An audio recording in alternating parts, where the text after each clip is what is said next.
Yan, ayos na ayos tong pwesto natin. Hindi niya tayo makikita dito. Hintayin lang natin siya magising. Ingay ng mga manok ko Nagising tuloy ako. Tara, mamprank na ulit tayo. Haha, sino kaya sunod natin? Lala, ano to? Dave TNT! Sabog!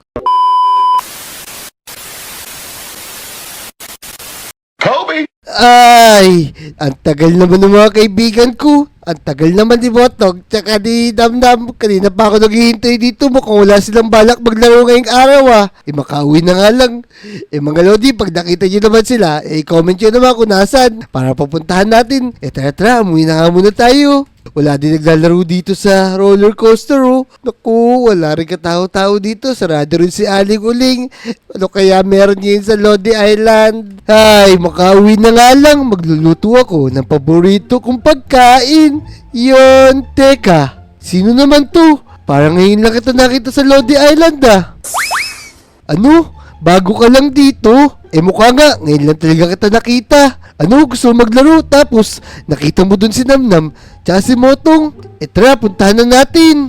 Yan, sumunod ka lang sa akin, tapos ipapakilala kita sa mga kaibigan ko. Butong, alam mo ba may nag-prank sa akin kanina? Tika Namnam, naku ganun din yung nangyayari sa akin. Tika, ano yung nangyayari dito sa Lodi Island? Kaya nga, dapat malagot sa atin yun. Kailangan malaman natin kung sino may gawa nun, boy. Tama, magsubok tayo sa pulis para maimbestigahan. Ang galing mo naman. Kilala mo agad si Motong tsaka si Namnam. Alam mo agad na sila hinahanap ko. Teka, gusto mo ba makipaglaro sa amin? O tara, sumunod ka sa akin. Ipapakilala kita sa mga kaibigan ko. Ay, batang Namnam! Ay! Uy, Kobe, sino yung kasama mo? Kaya nga Kobe, parang ngayon ko lang yata siya nakita dito Oo, ngayon ko nga lang din siya nakita sa Lodi Island. Ang mabuti pa, tanong natin yung pangalan niya. Teka, ano ba pangalan mo? Ano? Wala kang pangalan? Kanina ko pa nga siya kasama mo, tong Namnam kaso hindi siya nagsasalita. Ginagalaw lang niya yung ulo niya, tsaka yung kamay niya. Naku, ganun ba? May asikasuhin kasi kami, Kobe, ikaw na bahala sa kanya. Ang mabuti pa, doon ka nila sa bahay ko muna tumira kasi doon naman kita nakita. Tara, sumunod ka sa akin. Pero bago ang lahat, bumili muna tayo ng pagkain kay Aling Uling. Tara, papakilala din kita doon. Aling Uling! Meron po ba kayong tinda dyan? Nako, wala akong tinda ngayon kasi maglilinis ako dito sa tindahan ko. Naku, ganun po ba? Ipapakilala ko nga pala sa inyo yung bago naming kaibigan. Wow, may bago na naman pala dito sa Lodi Island Ano pangalan mo? Nako, ayaw naman magsalita ng kaibigan mo, Kobe. Asan ba yung mga kaibigan mo iba rito kasi? Di ako sa'yo na meron ka mabait na kaibigan Ganun na, Botong, tingin tayo dito kay Aling Uling. Ter, nabibis ko na si Aling Ilong ay Aling Uling. Kobe, nandito na pala yung dalawa Botong Namnam, kilala nyo na ba yung bagong kaibigan ni Kobe? Para pala itong pipi, di nagsasalita Oo, pinakilala na sa amin yan ni Kobe kanina. Di ba, Motong? Kaya nga Aling Uling, wag mo na masugitan. Yung kaibigan ni Kobe, mababait yan. Laging nanonood sa atin yung mga yan. Nako. Ayoko nang ganyan dito. Kung ayaw mo, umalis ka na. Papaluin kita. Takot ka sa akin. Uy, naku. Saan ka pupunta? Natakot ka kay Aling Uling, Yan. Mabuti pa. Umuwi na nga muna tayo. Umotong Namnam. Uwi na muna kami, Sige, mangungutang lang kami. Yan, umuwi na nga muna tayo. Natakot ka kay Aling Uling, O yan, dahil natakot ko kay Aling Uling, para malibang ka naman, manood ka lang ng last adventure namin. Yan, may bibigay ako sa yung, papel. Tapos may title yan. Yan. Tapos makikita mo kung ang title yan. Tapos ilalagay mo sa chest. Tsaka mo itong pindutin yung lever. Yan sige, pindutin mo na. Yan yung ginawa namin. Lumipad kami sa outer space para hanapin yung gamot para sa mga kaibigan namin. Ginawa talaga namin yan para lang sa kanila. Yan, ganyan kami kabait na kaibigan. Pagdating namin dun, nagkahiwa-hiwalay kami. Tapos may nakilala kong alien at sabi niya na hindi na raw kami magkikita-kita. Nako, hindi mo na sila makikita habang buhay na kayo dito sa planetang ito.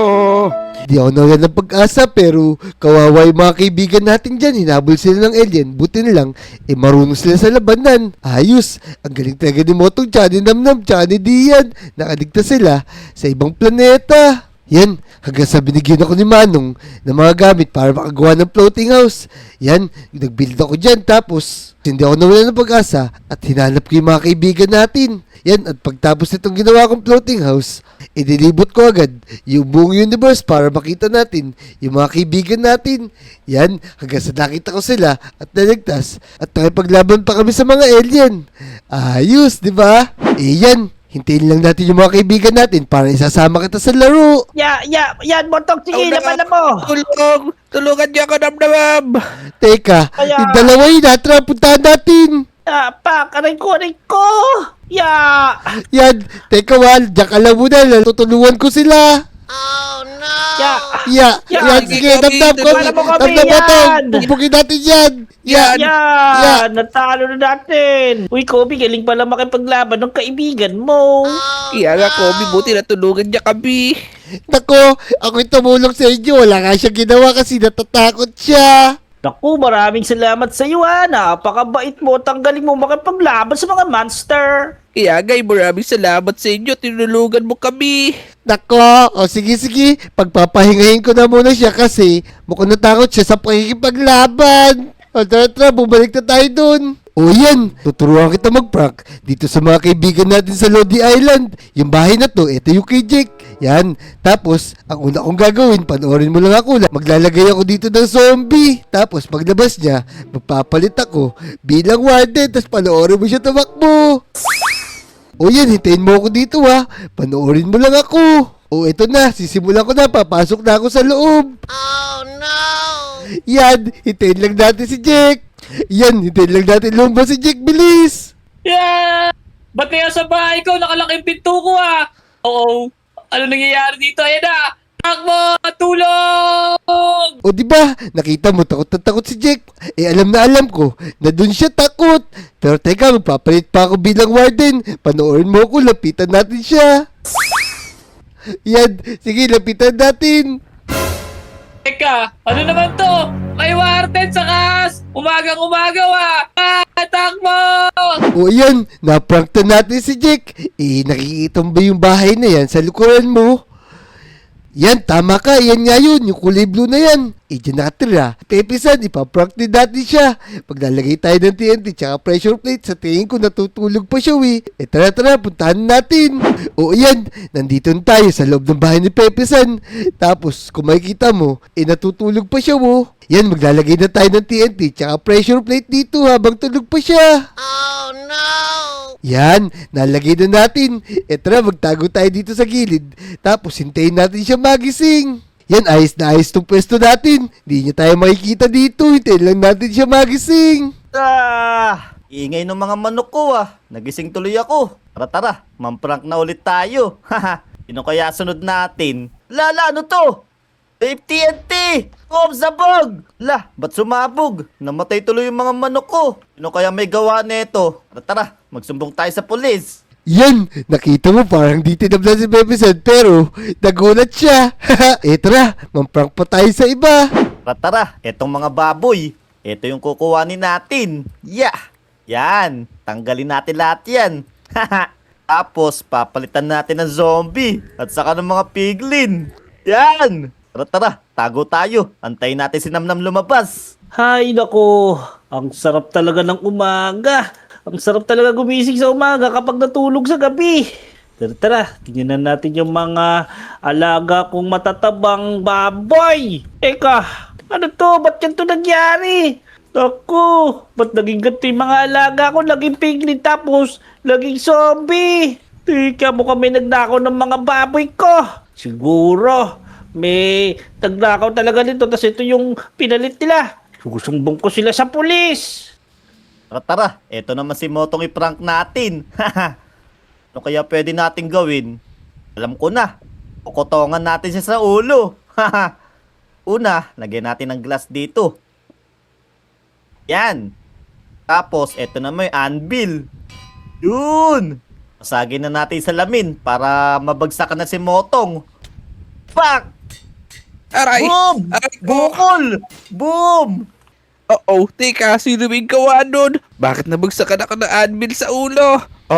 This is not good. Teka, parang ala na ba tao dito Nako, Kailangan ma-review ko sa CCTV kung sino may gawa nun. Tara na Botong, check na natin CCTV dito. Pero sakto, nakapaggawa pa naman ako ng CCTV sa bahay. Ito na. Iya. Yan, Damdam, tingnan natin kung ano yung nangyari.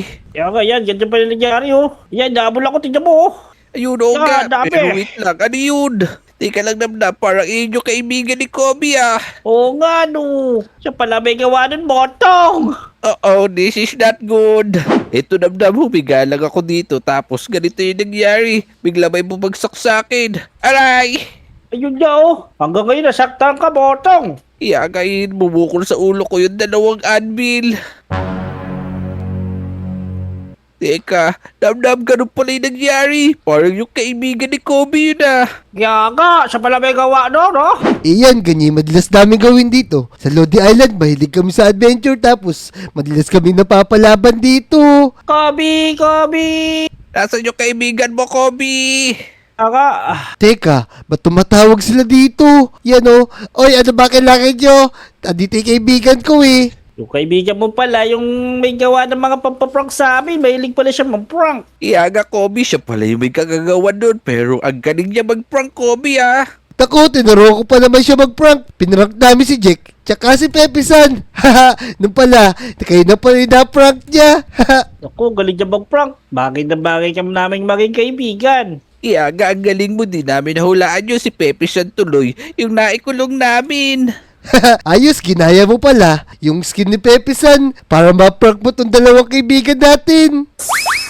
Ko, simula ngayon, kaibigan ka na namin. Lagi ka na dapat namin kasama, ha? Kaya nga, Kobe, lagi mo siyang isasama para madamit pa tayo kaibigan. Tama! So yun mga Lodi, meron tayong bagong best friend.